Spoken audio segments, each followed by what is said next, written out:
we inspire each other. And like, for me, I think that does motivate me just to like, to feel like you're pioneering something for other people. Like, what do we need to do to like have longevity in the sport into our 40s and like be able to share those things too. So you are the epitome of this podcast. The podcast is called For the Long Run, and my goal is to understand what enables people to do it and be successful and keep at it and do amazing things.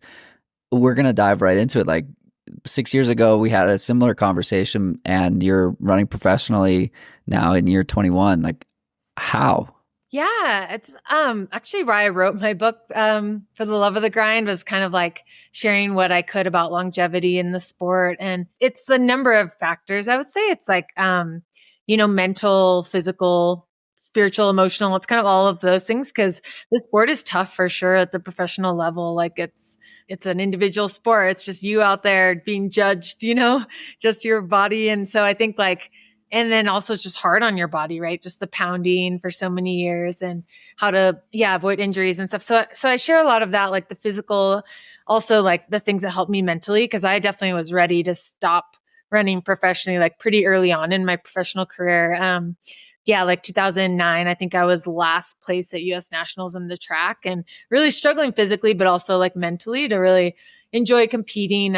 And so really I share about like, for me, it was my faith was a big part of how I got rid of that fear of failure and was able to start enjoying competing again. And then that kind of just started the snowball going the other way and also figured out some stuff physically that was going on that helped me just get some more momentum physically and all of that. So yeah. I guess another answer is just like, I have an amazing team. Like I have amazing people helping me, the best people in the world. And so, I definitely couldn't do this alone at this point in my career, but I really lean on those people a lot.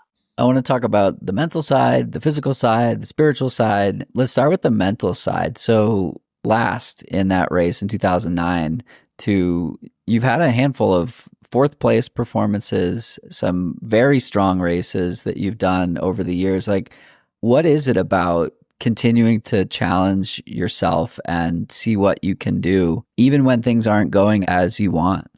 Yeah, I think you really do have to love the process. Like For the Love of the Grind, the title of the book, like it's like you have to love the training and you have to love the day in, day out, because the races are never worth it if it's just for the sake of that. And also like, it's like, those are just the very public moments of what we do. But like, there's a million private moments where like no one else has been around, but maybe Ryan, that like I treasure just as much as like the really good races I've had, because just the feeling of what that feels like to be out there and just like just being in a flow state, like feeling your body just so powerful, like shocking yourself with what you're able to do in training. Like those moments I treasure like just as much. Like I did a podcast for the Marathon Project and they're asking me like what my favorite memory was like from that race. And I was like, when I think of the Marathon Project, like I more than the race, like, and I ran the second fastest time in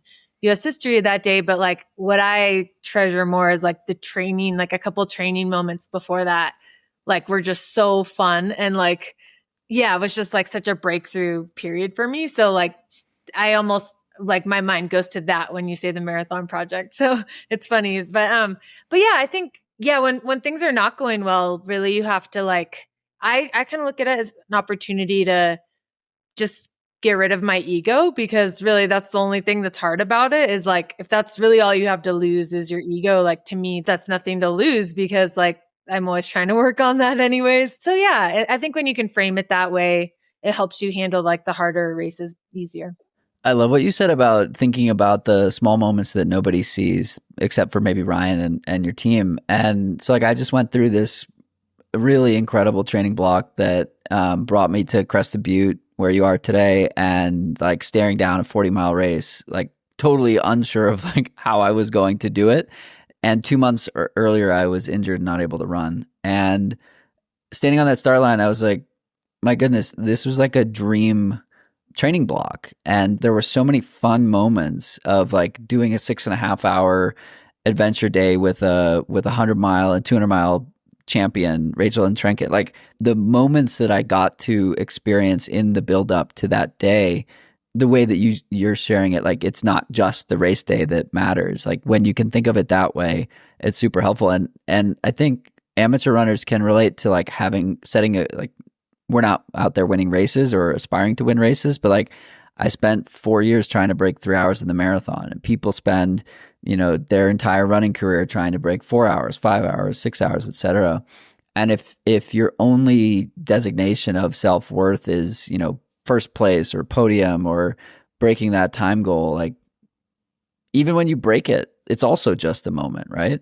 Like even when it goes well, if you're so focused on the outcome, that's fleeting too. It is, yeah. Like my agent, Josh Cox, also a friend, would always says it's like chasing the mist, right? Like it's like you never quite, like even if you achieve it, it's like there's always something else, like, or you have to back it up, or you have to. So yeah, it really, the outcomes, they are really special, and like that's kind of the carrot that you like. It helps to have with training, and something you're visualizing, some goal you're going after, getting up in the morning. But yeah, the process is the fun part too. I was just talking with Amanda Basham, who's a pro trail runner, about this yesterday, and she was saying pretty much the same thing. She's like, if I only evaluated my success as a runner like based on race day, like I would have hung it up a long time ago. And she's had some really exceptional races and podiums and race wins, and at some of the highest stages. But she's also had the opposite. And I just think I told her like my agenda with this podcast is to highlight that the pro runners think about running in quite similar ways that amateurs can and perhaps should, even despite like you're being paid to run and you're saying it's all about, not all about, but there's a lot of room to focus on the process, the joy, the fun, the moments, the community, all of this stuff that's quite different than, if you just assume that all that matters for pro athletes is winning, like that's not correct. For sure. Yeah. Yeah. I feel lucky. My entire pro career, I've been sponsored by ASICS, which is, over 20 years now. And I feel like they've helped me be able to have that perspective, because, obviously performance matters, like even with them, but they aren't like a cutthroat company where it's like, you're only as good as your last race and you're going to get reduced if you don't, perform and stuff. And so I think when you have that kind of sponsor and that kind of like pressure all the time, like it can be really tough to, like it really kind of has to be sometimes about the last race and about performance. But when you are valued kind of for who you are as a holistic person and athlete, and have a little more like loyalty, I feel like it helps to be able to not have negative pressure and have more like the positive motivators in a race. How do those conversations go? You mentioned that they've helped kind of shape that for you. How have they done that? And like, what does that look like for them to care about Sara the human versus Sara the sponsored runner? Yeah, I would say it's less like conversations and more just like their actions, like I think, like they continue to support me at times. I was really struggling on the track. And then like one moment that stands out was like before the 2020 marathon trials, like we were doing a photo shoot at ASICS, and our rep Ben was kind of pointing out things about everyone. And he's like, it's so awesome to, like, I just ran 2:22 in Berlin, like 6th fastest time in US history. And he was like, it's so great to like see Sara becoming like the athlete we like always knew she could be, and like, that just like meant a lot to me that like, I don't know, they like saw my potential and like, they were willing to like stick it out with me through some hard years. And yeah, I think like, I failed to make the Olympic team in Orlando, but like my reps, like I couldn't have been any prouder of like how you ran, and like they took my option year after I had really had a really tough race in Chicago last fall. They took my option to extend my contract, and like those are all, I think it's more like the actions too, like just how they've like just continued to like support me and like believe in me. Yeah. Even at 42, it's like, it's easy not to, right? It's like easy to just want to sign someone younger and that comes along. Yeah. And I mean, when you started running professionally, we didn't have so many of these examples of women who are just like crushing in their 30s and 40s. And so what is it like to like be leading that charge and showing that? Like I just had a conversation with Amanda Brooks the other day, and all of her coaching is focused on women who are 40 plus, or a lot of her coaching is focused on women who are 40 plus. And she's like, look at people like Sarah and Kira and all these athletes who are crushing it. And like, you're an example and inspiration to those people. And I just think about like how much running has done for me, and thinking about how people can have more confidence in themselves, and just that trickle down effect of like, you're out there doing it, so somebody else is thinking that they can be out there doing it too. Is that something you think about? Is that fire, fuel for the fire for you?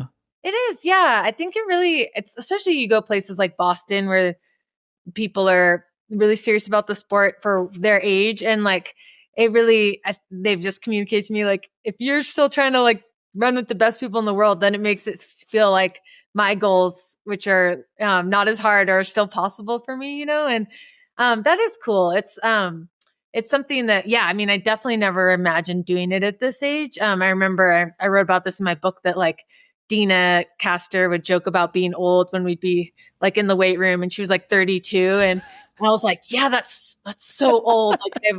I can't imagine doing this at that age. Like, I can't believe she's still running. And at the time, like that was like really like unusual. Like most women did not do it past like 30.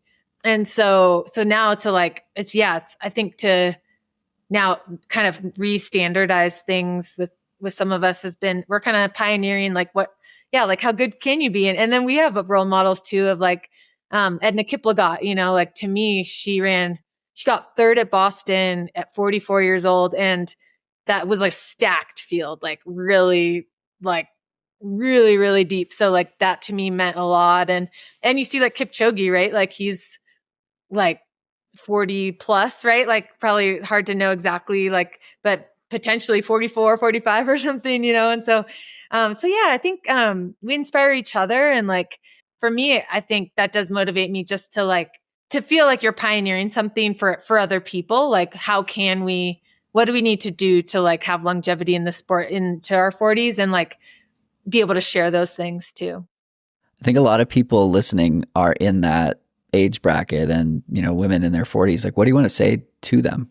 I would say just keep an open mind of like what's possible. And I think for me, a big thing was not joking about being old, like being really careful about like what I said, like, because I believe like there's power in our words, like what we speak over ourselves a lot of times comes to pass, or like it can impact you. So I'm really careful about what I say. Like, I think it's cultural to kind of just joke about stuff like that, or like be sarcastic, or use the grandma emoji, like, oh, I'm old now, but it's like, I don't do any of that. And like, I've been really intentional, like not to do that. Cause like, and I learned that from my coach Terrence. So when Dina would be joking about being old, he's like, Dina, like when you start saying you're old, you start the clock, and like he was joking and stuff, but also serious. And like, I don't know, for some reason I filed that away in my head. And I was 23 or 4 at the time or something, but like, I was like, oh yeah, like that makes sense. Like I've seen in my own life, like how what I speak over myself, like changes things. So I think, yeah, just keep an open mind. Like, don't like think any less of yourself, or like lower in your goals or expectations of yourself just because of that. I love that.